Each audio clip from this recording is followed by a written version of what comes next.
Hello, my name's Gavin, this is Genre Books, and it's Framed in September, a month-long BookTube event dedicated to reading art, experiencing art, pretty much in any way that you want. There are prompts, I'll list them below. There are hosts, Elizabeth from Bookends and Books, Heather Gregg, Hannah's Books, and Greg from Another Bibliophile Reads. I'll link all their channels below and you'll see all of their videos. I think someone's putting together a playlist of all the Framed in September content that comes out as well. One of the books I read last year was a book on the Dada and Surrealist movements, one of my favourites. I'm not reading that book again, but I've returned to the well and actually reading some of the foundational texts of Surrealism. The automatic message. So the magnetic fields, the Immaculate Conception, André Breton, Paul Eluard, Philippe Soupeau. It's a lovely looking book, and I have been ploughing through it this week. Some bits easier to read than others. Automatic writing. The Magnetic Fields, a collection of automatic writing from 1920, is not the foundational text of Surrealism, but definitely, probably the first. All members of Surrealism at that beginning point had been part of the Dada movement, but there was differences arising. There were always differences arising between people in Dada. There were a lot of different Dada schools depending on geographically where they were, but Paris Dada was going in a different direction. I read a little bit more around that part of things here in Dada and Surrealism, a much more art book looking book written by Robert Short, who is also he was my professor at university when I was learning about Surrealism.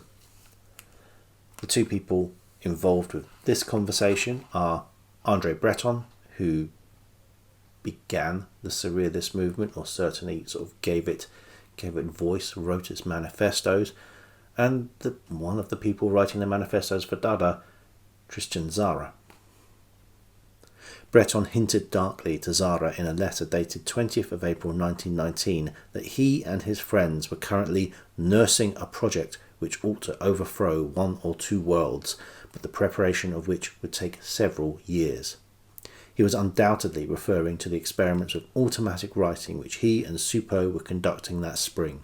His message was advance notice, however imprecise as yet, of the following 5 years of creative activity and inquiry which was to continue in the midst and often against the spirit of Paris Dada, the culmination of which would come in December 1924 with Surrealism's declaration of the rights of man through the liberation of the unconscious activity of the mind. Short continues, "It is hardly an exaggeration to say that all the main differences between Dada and Surrealism crystallized around the significance to be attributed to automatism. The Sibylline utterances derived from Breton and Soupeau's exercises in the Freudian technique of free association carried out in 1919 and published later the same year in Literature under the title Les Champs Magnétiques, Magnetic Fields, reveal all that distinguishes the Dada of Tzara and Picabia from Surrealism." But this isn't something that has been invented out of pure air. There are poetic antecedents to this. Certainly, perhaps not in the method of its production, but the kind of voice they were attaining when conducting automatic writing. Breton was influenced by Arthur Rimbaud, by Guillaume Apollinaire, who was actually part, I think, of that Dada movement, and possibly the first person to use the phrase Surrealism, and also the Comte de Lautremont. All of these, sometimes more on the symbolist side of poetry, but with a certain something which the Surrealists glommed onto. Breton himself says in the essay at the beginning of this book, The Automatic Message, in typically light under a bushel terms, man whose waking life is trapped in a morass of cliched ideas is left to conceive of everything, himself included, via a dizzying series of rapidly hidden slips and patched up faux pas. Vile crossings out afflict the written page more and more, with lines that are rustling barriers to life. All these sonnets that still get written, this senile horror of spontaneity, all this rationalizing refinement, these stiff upper-lipped supervisors, all this incapacity for love, leave me convinced that escape is impossible from this ancient house of correction. Surrealism has, above all, worked to bring inspiration back into favour, and we have for that purpose promoted the use of automatic forms of expression in the most exclusive manner. Psychoanalysis, meanwhile, has exceeded all our expectations in loading a penetrable meaning to these sorts of improvisations, which previously we found it all too convenient to think of as gratuitous, and endowed them with an ample value as human documents. Breton always talked a good game, and, the hyperbole of his manifestos, the stridency of his language is always discernible when he gets excited about his subject. He was given, I would say, to a little bit of instant mythologizing, reviewing after the fact something that has been produced and ascribing that meaning to it, intellectualizing the message. He wasn't entirely bombastic, however. He says, "I am not afraid to admit that the history of automatic writing in Surrealism is one of continuous misfortune.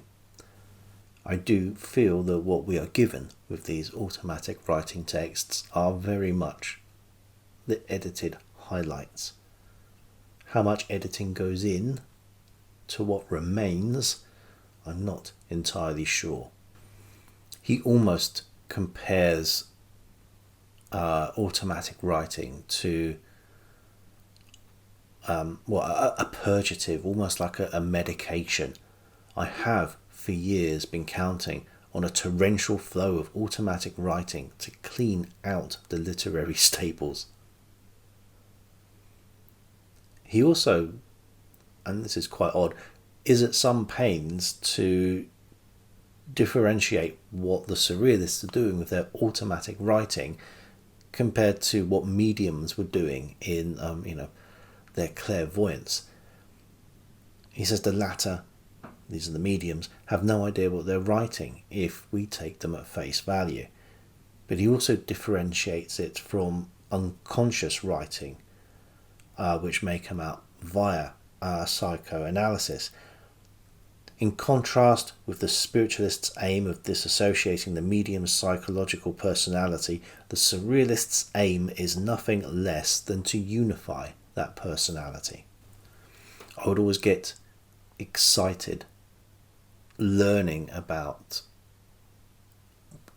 what they were doing in the Surrealist movement, even though sometimes cleaning out the literary stables gave you what you would expect to find. But just the inventiveness, some of these things being done for the very first time as a rebellious movement, as a conscious break with what had gone before, I found it very exciting. Reading about it as a student, I still get a little bit of a charge about it now, even though I am old and jaded. We propose, I repeat, to bring automatic writing within the reach of everyone by freeing it from the unwieldy apparatus of hypnotism, because we think this writing can achieve a reliable way of allowing psychic faculties to flourish, especially artistic talent, by concentrating consciousness on the task in hand and by freeing the subject from inhibiting factors which hold him back, to the extent of completely preventing the exercise of his hidden gifts.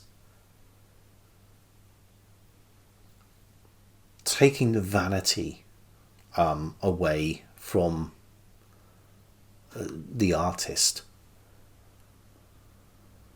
that halo of genius, that hint of greatness that artists would tend to think that they have, is a brave stand from someone in charge of an artistic movement, but probably a necessary one for someone who is at that point trying to unify his artistic movement with the tenets of communism. Something he wasn't able to maintain, and the Surrealists split with communism by about 1930. The automatic writing here is from 3 different poets over the course of a few years, and you get a real feeling of the polyphony and of the improvement. They are certainly approaching it from different ways at different times. There is absolute experimentation going on here. Sometimes you feel they're writing in tandem or in response to each other. Sometimes there has to be a sort of conscious guiding to give it a tiny bit of narrative, even if it only lasts for a couple of paragraphs. Sometimes it just seems to be completely free association. I'm sure this loses a lot in translation as well. One of the academics writing a short essay in this, and someone who was working on translations, say that you lose a lot of the puns, you lose a lot of the echolalia in the language. When he translates, he's trying to keep stuff alliterative where he can, but he can't hope to convey how it reads in French. I don't read French, so this is a bit of a gap for me, but there is certainly enough in the writing here to take from. It's not something you can analyse. It's not something really that's fantastic to read out loud. But for something to allow to wash over you as you read it, you have to absolutely plough through this and try not to linger on any phrase for a particular amount of time, because it's not going to make sense in that normal way that things make sense. You just have to take the impression and keep going and enjoy the ride. It's very rare to find an artistic movement that was so literary. Is it the best poetry I've ever read? No. Is it the best prose I've ever read? No. But it's absolutely amongst the most exciting. The surrealist output of art, poetry, novels, photography, drama. It's really a shame that Andre Breton was, firstly, such a control freak, and secondly, absolutely tone deaf, because I think we would have had surrealist music as well, which would have been a real strong strand of that artistic movement. But next up for me, for Framed in September, something altogether more conservative and straight-laced. Vasari's Lives of the Artists. Until next time. Bye.